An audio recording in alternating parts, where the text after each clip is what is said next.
Ayan, no choice. Ayan, ingat lang to. Dadayin mo nito yung mga dali. Regalo kaya ni si Kuya. Udo. Regalo yan. Hello mga plantito-plantita. Good morning po. Good day po sa inyong lahat. At ngayon ay maaga ako talaga. Alas 4 pa lang ay gising na ako para gawin yung mga dapat kong gawin. Kasi mamaya ay mayroon akong makakasama dito mag-ayos dito sa bakod na ito. Kasi wala na ditong bakod. Nakakahiya sa kapitbahay. Ay, wala naman diyang kapitbahay. Nakakahiya sa may kabila. Yang may owner ng lote dyan sa kabila. Kasi yung mga plants ko dyan, nakagano na. Nakapunta na doon sa kanila. Sabi ko, ipiti na ang kawayan para tumayo ng diretso para hindi makaabala din dyan sa kabila. Kahit wala naman nakatira dyan. Mas gusto ko pa rin yung naka-proper yung boundary, yung mga plants ko para walang masabi yung owner din doon sa kabila. Kaya maaga ako ngayong gumising. Kasi itong mga plants po dito na nakikita nyo na naayos ko na kailangan ko tong alisin na naman. Kasi para hindi sila marugado, madamage yung dahon pagdadaan yung kawayan dyan, paghihilahin yung kawayan para hindi sila ma-stress. Pero ayan, syempre bago ako magpatuloy mga plantito-plantita kasi talagang madilim pa. Ayan, welcome back po ulit muna dito sa aking munting channel, MJ na Grandpa Channel. Ako po si Joy, ang inyong certified plantita. At yun nga po, bakit ako mas maaga pa ngayon?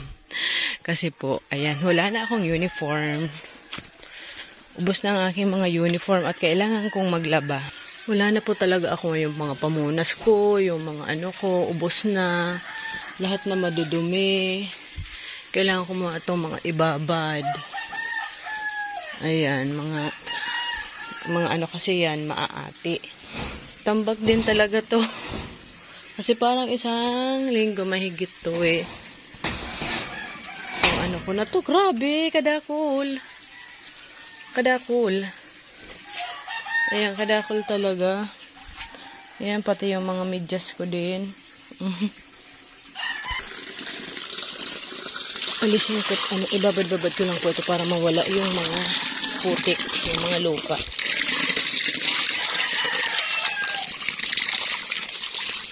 Tapos mamaya po, pag after kong maglaba ay ayan, maligo ako and then tamang-tama, mag-start na ng work.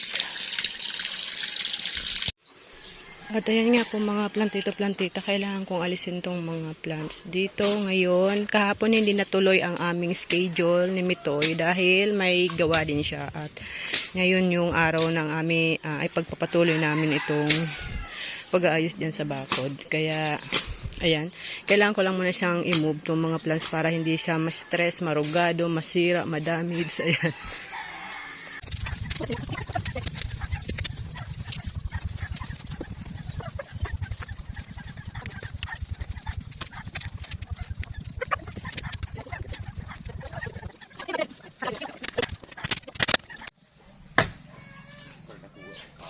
Ano yan, Toy? Masitas talaga yan. Oo, masitas. Ano kang kanoy sa balyo na yan? Hindi na kula ang dahon. Nagkakahoy pa lang talaga siya.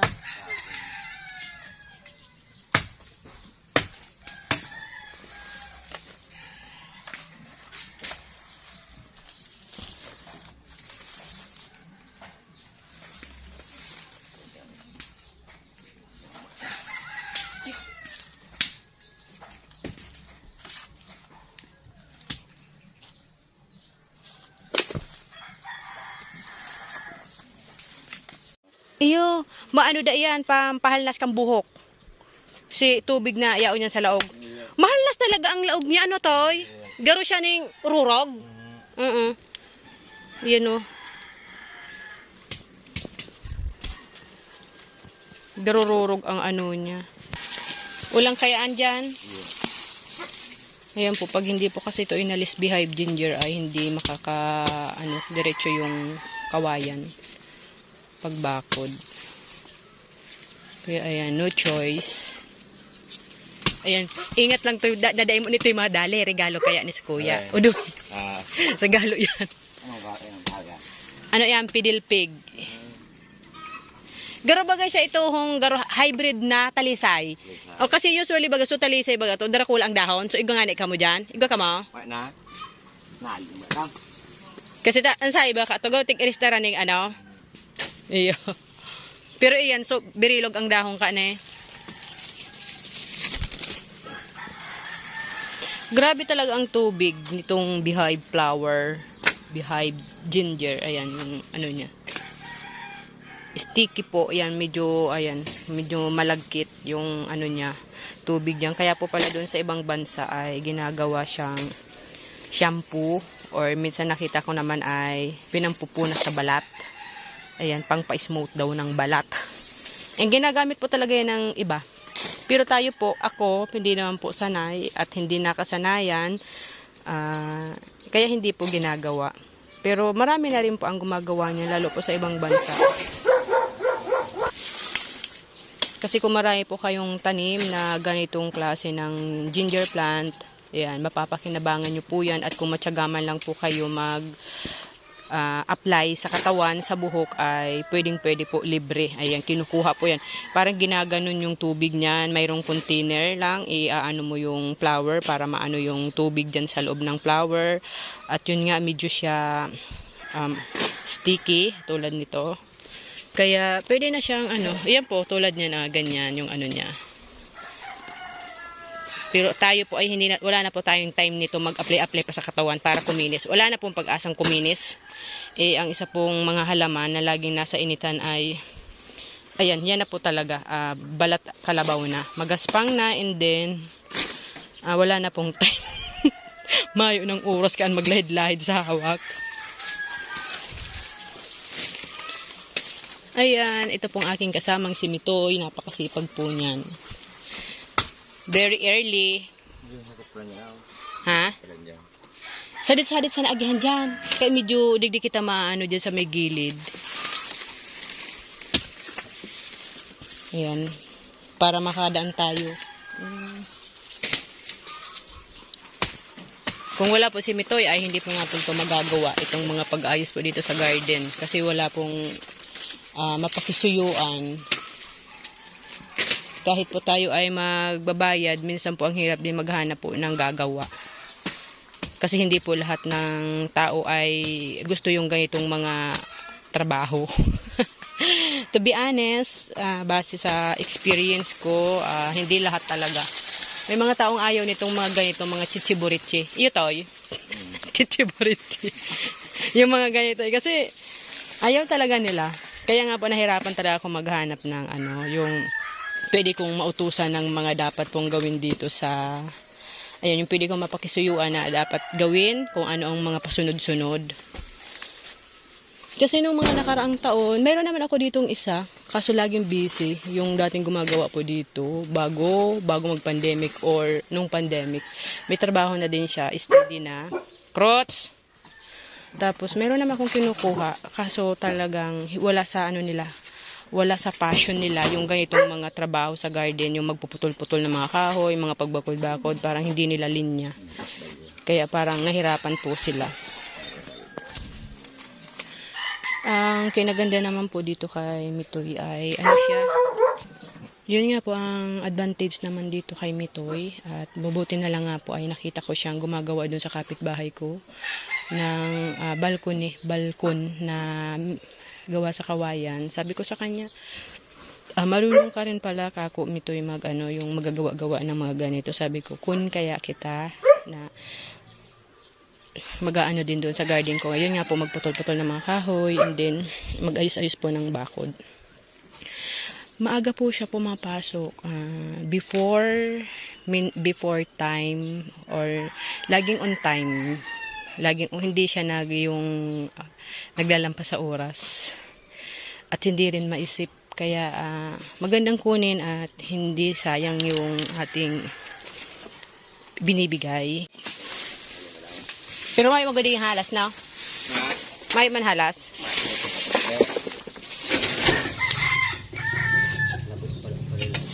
Labot. Baka kung may hulag. Ha? Ere paruha, baka may hulag dyan. Grabe. Ang sukal na dito po sa likod. Ayan, kung makikita nyo po ay nung mag-ano ng kahoy, mag-trim, magputol, ay hindi na po inalis yung kahoy. Pinabulok na lang dyan. Kaya nangyari, naging ganyan, hindi na makadaan. At ganyan na po talaga. Kaya sabi ni Mitoy, kailangan mo itong malinisan. Kasi hindi kami makakadaan dito pag ayos ng bakod. Kasi wala na po yung bakod. Net lang po ang nailagay ko na dyan. Itong net na ito. Ayan. Kaya tingnan nyo po.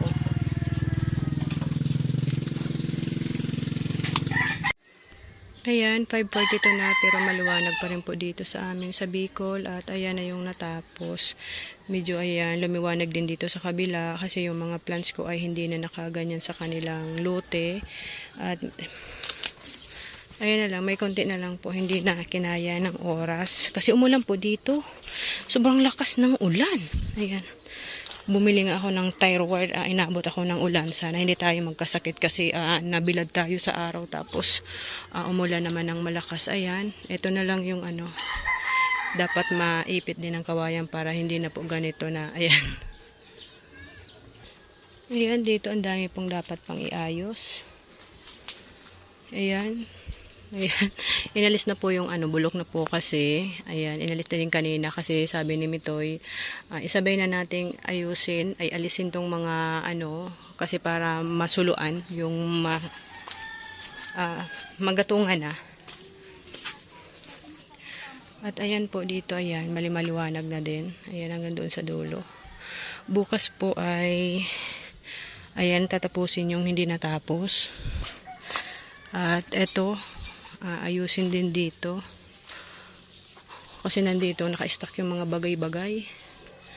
Ayan, salamat po sa pagsama ulit sa episode po na ito na ayan yung naging buhay, yung naging ayan, 5:48 na po na natapos. Kasi umulan po, halos natigil din ng mahigit 1 oras kasi talagang napakalakas ng buhos ng ulan. Ayan, naabot mga ako ng ulan. Bumili ako sa karatig na barangay ng tire wire. Pero ayan, hopefully hindi tayo magkasakit. Ay, hindi po pala ako magkasakit kasi nabilad na ako sa araw ng halos half day. Tapos ayun, pinaliguan ng ulan nang wala sa oras. Ayan. Ayan, salamat po sa pagsama. Yan lagi, sa pagsama lagi sa buhay ng isang nanay, sa buhay ng isang pagiging certified plantita at sa buhay probinsya. Na ito yung buhay na mayroon si Plantita Joy. Ayan, nakakapagod pero mas napifeel kong mas alive. Ayan, mas malakas tayo kasi ayan, pinagpapawisan po talaga ng sobra-sobra. Ayan, feeling ko sa katawan ko gripo. Gripo, pero gusto ko pa rin po nagkakape. Ayoko po yung ano, yung kanina uminom lang ako, hindi nga ito naubos. Ayan, uminom lang din ako ng konti, si Mitoy din konti. Hindi po kasi ako mahilig sa soft drinks kasi unang-una alam naman natin na hindi ito good for the health.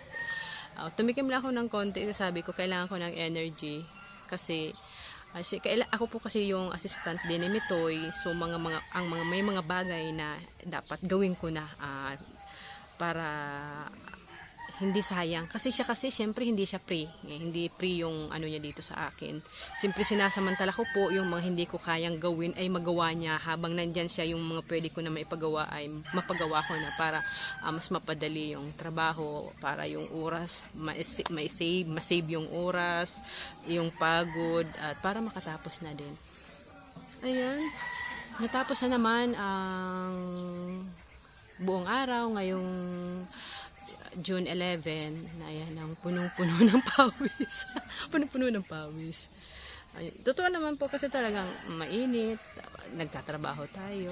Pero ayan, thank you po. At thank you sa mga nadadagdag din na subscriber. Ayan, sa mga nanonood, sa mga nag-comment, sa nag-like. Ayan, bago ko po pala makalimutan, ayan, shoutout po and thank you salamaton po sa suporta ayan kay Sir Romulo Barrios ng Kamaligan, Camarines Sur. Ayan, hello po sa inyo sir, ng wife nyo po na siguro po nataon na nag-scroll po kayo sa YT at nanumpungan po nindo ang sa kuyang channel na iguaman palang Bicolana na mahilig man magmasitas na nagburo vlog at ako ito. Ayan. Salamat po sa nanumpungan po ninyo sa Kuyang Channel, sa suporta at sa paghiling po ninyo. Sa paghiling po ninyo, ayan.